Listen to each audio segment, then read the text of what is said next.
Hello दोस्तों, नमस्कार दोस्तों। आपको पॉलिटिकल विंग्स में स्वागत करता हूं। दोस्तों, मैं आपको ये स्टेट पॉलिटिक्स इन इंडिया जो एमए एग्ज़ाम का MA third semester new course CCS university का ये क्वेश्चन पेपर है।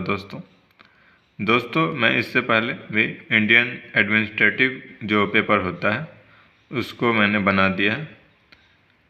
उसके बारे में जो भी क्वेश्चन आए थे 2020 दिसंबर में, उसके बारे में मैंने बताया है और एक्सप्लेन भी किया हूँ कि उसमें मैंने क्या क्या, मैंने डिटेल में, ऐसा नहीं खाली क्वेश्चन बताया हूँ, आपको डिटेल में बताया हूँ कि क्या क्या होता है, कैसे होता है। और इसमें भी ठीक उसी प्रकार से करेंगे दोस्तों। एक आइडिया देंगे कि मैंने किस तरह से आपको मैंने अटेम्प्ट करना था क्वेश्चन। ठीक है दोस्तों, अब क्वेश्चन स्टार्ट करते हैं। दोस्तों जो ये मैंने 3 आवर्स का होता है 50 मार्क्स का, और 50 मार्क्स का और होता है प्रैक्टिकल, तो उसमें आपको जो नंबर मिलते हैं वो दोनों ऐड हो जाते हैं। ठीक है, अब क्वेश्चन पेपर आते हैं। इसमें 3 सेक्शन होते हैं, सेक्शन ए, सेक्शन बी और section C. Section A very short answer type question होता है, सेक्शन बी में शॉर्ट आंसर टाइप क्वेश्चन होता है, और उसमें लॉन्ग टाइप, मैंने सेक्शन सी में लॉन्ग टाइप क्वेश्चन होता है। अब सेक्शन ए में दोस्तों 5 क्वेश्चन होंगे जिसमें 2-2 मार्क्स के होंगे। मैक्सिमम 75 वर्ड आप लिख सकते हो। और क्वेश्चन क्या आया था वो बताता हूँ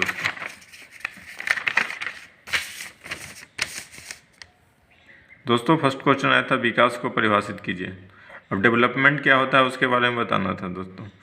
अब डेवलपमेंट में मैंने पॉलिटिकल दृष्टिकोण से लिखना था, ऐसा नहीं। डेवलपमेंट मैंने उसका मैंने मानव का, जैसे डेवलपमेंट में हमारा विकास के बारे में हमारे संविधान में लिखा हुआ है, मानसिक विकास, राजनीतिक विकास, ये सब सारी व्यवस्था होनी चाहिए इसके बारे में। द्विसदनात्मक विधानमंडल से आप क्या समझते हैं? अब दोस्तों जैसे स्टेट में होता है, स्टेट में द्विसदनात्मक विधानमंडल की व्यवस्था होती है किसी किसी स्टेट में, और इंडिया में ये 6 स्टेट में है, बिहार, यूपी और महाराष्ट्र, फिर इधर आंध्रा और तमिलनाडु और तेलंगाना। ठीक है दोस्तों, ये हैं 6 स्टेट जहाँ पे द्विसदनात्मक विधानमंडल है। अब द्विसदनात्मक विधानमंडल क्या होता है दोस्तों? जैसे स्टेट में भी स्टेट जो होता है, स्टेट विषय पे जो भी राज्य सूची के जो भी विषय हैं उस पर कानून बनाता है। तो उसमें भी अब कहीं कहीं कोई में एक मैंने विधान परिषद होता है और विधानसभा विधान परिषद होता है। और विधानसभा जो होता है दोस्तों वो मैंने उसका मैंने विधानसभा जो है उसका मैंने निम्न सदन है, और जो विधान परिषद होता है वो उच्च सदन होता है। तो विधान परिषद ही मैंने 6 राज्यों में होते हैं, जिसका मैंने पहले नाम बताया था, यूपी, बिहार, महाराष्ट्र और आंध्रा और तेलंगाना, ये और तमिलनाडु। ठीक है दोस्तों, तो ये विधान परिषद के बारे में मैंने बताना था कैसे काम करता है। तो ये ठीक उसी प्रकार से काम करता है जिस प्रकार से केंद्र स्तर पे जो हमारा वो है ना राज्यसभा, ठीक उसी प्रकार से यहाँ पे विधान परिषद काम करता है स्टेट में। ठीक है, उसी के बारे में बताना था, उसमें क्या क्या होता है वो बतानी थी। और यह भारतीय संविधान में 73वें और 74वें संविधान संशोधन द्वारा किन सूचियों को जोड़ा गया। और दोस्तों ये जो 73rd और 74th जो अमेंडमेंट हुआ था इंडिया में, उसमें ये दोस्तों हमारे संविधान में त्रिस्तरीय शासन प्रणाली का वर्णन किया गया। अब एक तो पहले केंद्र स्तर पे होता है पहला, फिर दूसरा राज्य स्तर पे, और तीसरा मैंने लोकल लेवल पे, लोकल गवर्नमेंट के बारे में इसी का वर्णन किया गया 73वें और 74 में। और लोकल में भी 3 स्तर होते हैं दोस्तों, एक तो ग्राम स्तर पे, दूसरा ब्लॉक स्तर पे और तीसरा जिला स्तर पे। तो इन सारी चीज़ों की वर्णन करना था। अब राजनीतिक दल को परिभाषित कीजिए। अब पॉलिटिकल पार्टी किसे कहते हैं? पॉलिटिकल पार्टी को हम इस तरह से डिफाइन कर सकते हैं, पॉलिटिकल पार्टी वो है जो कि मैंने चुनाव में भाग लेता है और जिसका मैंने मुख्य उद्देश्य अपने पार्टी को जिताना और सरकार को चलाना है। ठीक है, दोस्तों लोकसभा के सदस्यों का निर्वाचन किस प्रकार किया जाता है? लोकसभा के सदस्य मैंने कैसे इलेक्ट होते हैं, तो इसके लिए निर्वाचन आयोग है भारत में, तो जो कि केंद्र स्तर पे, यानी लोकसभा तो केंद्रीय स्तर पे है ना, वहाँ के जो भी निर्वाचन की कार्य होता है वो सारे उसी के जिम्मे होता है। केंद्र स्तर और राज्य स्तर दोनों जगह का कार्य का जिम्मा भारतीय चुनाव आयोग का होता है, भारतीय चुनाव आयोग के पास। लेकिन अगर जो राज्य चुनाव आयोग होता है राज्य में, वो जो त्रिस्तरीय सरकार में लोकल गवर्नमेंट में वो चुनाव करवाती है राज्य स्तरीय चुनाव आयोग। ठीक है दोस्तों। अब यहाँ दोस्तों सेक्शन बी जो शॉर्ट आंसर टाइप क्वेश्चन है, इसमें आपको 2 क्वेश्चन करने होते हैं, 10 मार्क्स का है, मैक्सिमम 200 वर्ड लिख सकते हो, और 3 क्वेश्चन आते हैं दोस्तों। इसमें 3 में से 2 आप चूज कर सकते हो कोई भी। अब इसमें आया था संघवाद को परिभाषित कीजिए, भारतीय संघात्मक ढांचे की प्रकृति का वर्णन कीजिए। दोस्तों संघवाद क्या है, यानी कि फेडरलिज्म क्या होता है उसको बताना था, और जो इंडिया का मैंने फेडरल स्ट्रक्चर है उसके बारे में यानी कैसी प्रकृति है क्या है।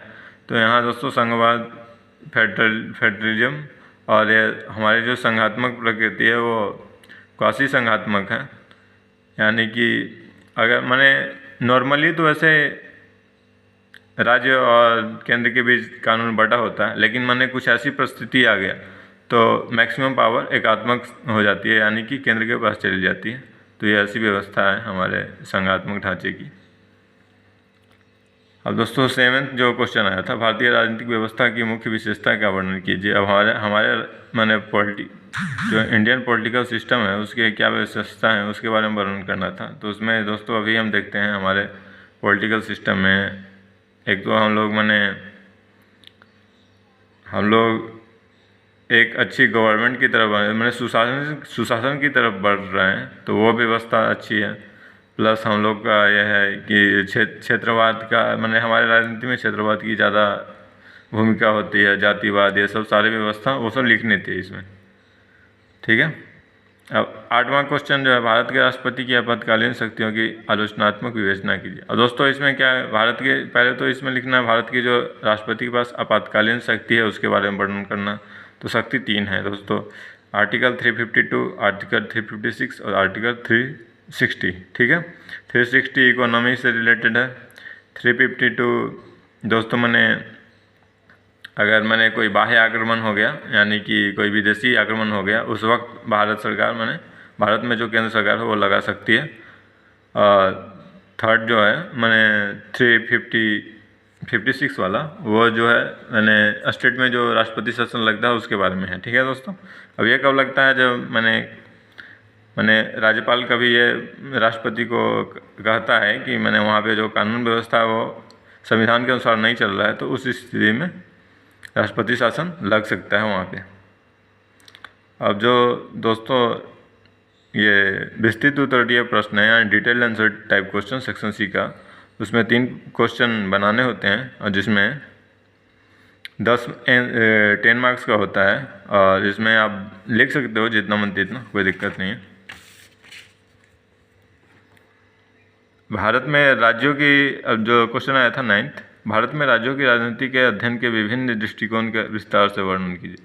अब राज्यों की राजनीतिक अध्ययन हम लोग कैसे कर सकते हैं, क्षेत्रवाद के अनुसार होता है, फिर जातिवाद के अनुसार, फिर ये सब सारी चीज़ें हैं जो प्रभावित करता है। फिर शिक्षा प्रभावित करता है हमारे राजनीति को, फिर इकोनॉमी प्रभावित करता है, फिर बेरोजगारी प्रभावित करता है। तो इन सारे मुद्दों को लिखना था कि किस प्रकार से प्रभावित करते हैं। फिर अभी हमारे जो किसान आंदोलन चल रहा है, तो उस बारे में भी, तो वो जो होता है दबाव समूह किस तरह से कार्य कर रहा है, तो उसके बारे में भी बता सकते हो, इसमें लिख सकते हो।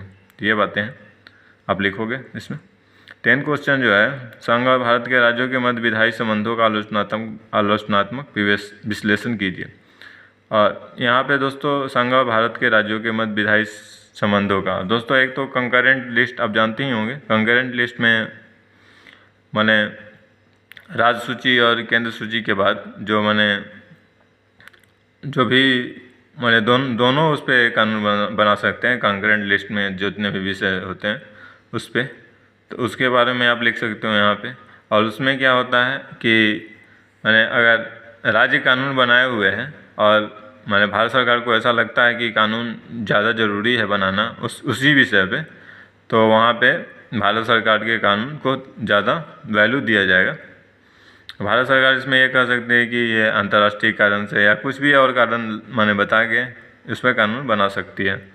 और नहीं तो अगर राज्य चाहे तो भी माने 2-3 राज्य अगर चाहे कि इस माने जो भी विषय है उसका माने राज्य का, तो उसे अगर वो चाहे कि केंद्र ही कानून बनाए तो केंद्र बना सकता है उस पर। तो इन सारी बातों की लिखना था। और यहाँ पे जो जैसे IAS ऑफिसर, IPS ऑफिसर ये सब जो होते हैं अधिकारी लोग, वो ऐसे तो भारत सरकार के माने प्रतिनिधि होते हैं, लेकिन काम करते हैं राज्य सरकार के लिए। तो वहाँ पे इन दोनों का जो उसके बारे में ही वर्णन कर सकते हो आप। तो ये बातें हैं यहाँ पे। और 11 क्वेश्चन था, भारतीय राजनीतिक व्यवस्था में एक दलीय प्रभुत्व के पतन के कारणों का एवं राज्य राजनीति में क्षेत्रीय दल का उदय का वर्णन कीजिए। अब दोस्तों यहाँ पे भारतीय राजनीति में एक दलीय प्रभुत्व के पतन, अब ऐसा क्यों माने हमारे देश में एक दलीय प्रभुत्व क्यों नहीं है, एक दल क्या प्रभुत्व क्यों नहीं है, इसका कारण क्या है? तो दोस्तों इसका कारण ये है कि हमारा जो देश है भारत, इसमें बाहुल्य माने बहुत सारे रंग रूप माने भाषा और क्या बोल सकते हो रीति रिवाज फॉलो करने वाले लोग हैं। और सब लोग ये चाहते हैं कि हमारा प्रतिनिधित्व हो। तो इसके लिए वो चाहते हैं कि हमारा अलग ऐसा दल बने जो हमारा ही देखे, माने हमारे बारे में बात करे। अगर कोई एक ही दल है तो वो ऐसा माने पूरा उसके बारे में जान नहीं सकता है ना। तो इस लिहाज से उसका एक दलीय प्रभुत्व के पतन होता है। ये बात यहाँ पर लिख सकते हो आप। उत्तर प्रदेश की राजनीति के संबंध में जातीय और राजनीतिक संबंधों का वर्णन कीजिए। अब दोस्तों 12 जो क्वेश्चन आया था उत्तर प्रदेश के बारे में राजनीति में। अब दोस्तों हम जानते ही हैं कि हमारा यूपी और बिहार, यहाँ पे जो पॉलिटिक्स होता है वो माने कास्ट पॉलिटिक्स बहुत ही होता है। कास्ट पॉलिटिक्स के बारे में यहाँ पे जो माने उम्मीदवार है कोई भी पार्टी, वो यही देख के चुनता है कि इस क्षेत्र में माने मतदाता किस जाति से ज़्यादा हैं और किसको ज़्यादा वोट मिलेगा, उसी हिसाब से वो चुनते हैं और वो हिसाब जीत भी जाते हैं, कभी माने जीत भी जाते हैं, वो उनके लिए सटीक बैठता। लेकिन यहाँ पे दोस्तों आप 2017 का जो चुनाव हुआ था यूपी में, उसके बारे में आप लिख सकते हैं। वहाँ पे जाति व्यवस्था और धर्म का जो राजनीति था उसमें थोड़ा सा परिवर्तन आया था, क्योंकि आप देखा हो कि बहुत से इलाकों से माने मुस्लिम बहुल इलाकों से वहाँ पे बीजेपी को मत मिला है। और ऐसा माना जाता है कि बीजेपी उसको माने ऐसा परसेप्शन है, ऐसा माना नहीं जाता, ऐसा लोग मानते हैं, मैं नहीं कह रहा हूँ कि बीजेपी माने मुस्लिमों को अच्छा नहीं करता। लेकिन ऐसा नहीं, मुस्लिम लोगों ने बीजेपी को चुना। और इसी तरह से और सब माने पिछले कास्ट के जैसे BSP को मत नहीं मिला, और वो वैसे तो पिछले कास्ट का रिप्रेजेंट करते हैं, लेकिन उनको मत नहीं मिला। तो यहाँ पे उस माने व्यवस्था में थोड़ा सा परिवर्तन आया है। आप उसके बारे में ज़रूर वर्णन करोगे तो आपके लिए अच्छा होगा। और 13 जो क्वेश्चन है दोस्तों, राज्यों के स्तर पर भारत के विकास की रणनीति की विशेषताओं का वर्णन कीजिए। अब यहाँ पे विकास की रणनीति ऐसा क्यों व्यवस्था है, क्योंकि अंतर्राष्ट्रीयकरण हो रहा है। तो इसमें सभी देश चाहते हैं कि हमारा देश भी अच्छा करे और हम भी माने जो रेस है अभी कंपटीशन का वर्ल्ड है उसमें मैं भी सर्वाइव करूं। अगर सर्वाइव नहीं करोगे तो फिर ख़त्म हो जाओगे। तो इसलिए यहाँ पे अब माने पॉलिटिक्स में थोड़ा चेंज आया है, तो इसको आप वर्णन कर सकते हैं। यही क्वेश्चन पेपर था दोस्तों। थैंक यू दोस्तों, वीडियो देखने के लिए धन्यवाद। अगर आपको पसंद आया तो लाइक करो, शेयर करो और सब्सक्राइब करो दोस्तों। Thank you.